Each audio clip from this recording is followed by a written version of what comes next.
السلام عليكم ورحمة الله وبركاته. السلام عليكم ورحمة الله وبركاته. أعرفكم بنفسي، أنا محمد رضوان من بلطيم، مسقط رأس حمدين صباحي.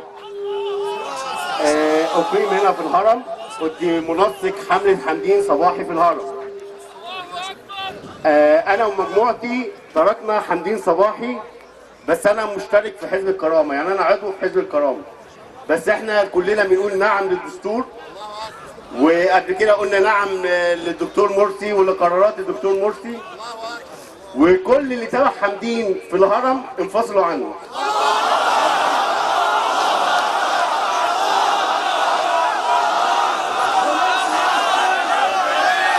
ولسه هندعي ربنا النهارده ايه؟ ربنا يشوف صفاهم ان شاء الله. واللي في بلده في بلطيم معظمهم سابوه لانهم عارفين ان هو بيجري ورا الكرسي.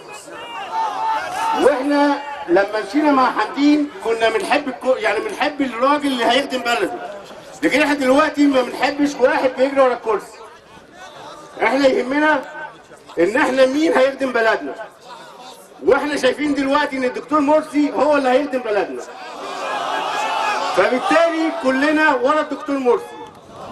وعايزين نقول برضو للاعلام ان الليبراليين والعلمانيين مش مصدقينك عشان انت كذاب. يعني انت يا اعلام صادق قدام نفسك بس، الاعلام الكاذب قدام نفسه بس صادق، لكن الليبراليين عارفين انهم كذابين ويقولوا بنجزموا لصالحنا، بس هم كذابين. يعني بالتالي احنا اصلا بنحتقر الاعلام ده. احنا بنحترم قناه 25 لانها اعلام صادق، بنحترم القنوات الاسلاميه لانها صادقه ولن تكذب ابدا. تكبير تكبير للسنه بقى، ما وصلش لسه ولا 10 متر.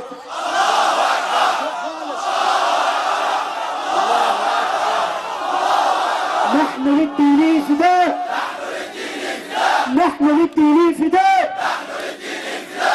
وانا بعتذر لكم ان انا برتجف من البرد لاني جاي على موتوسيكل، بس انا بقول ان في ناس بترتجف منكم انتوا وهو الاعلام ده بيرتجف من المشايخ والناس المحترمه بتاعت البلد. فانا عارف انهم بيرتجفوا منكم جوه وبيرتعشوا منكم، وعشان كده بيلبسوا خميره وبيخافوا يعدوا من قدامكم. والسلام عليكم ورحمه الله وبركاته. تكبير، جزاك الله خيرا.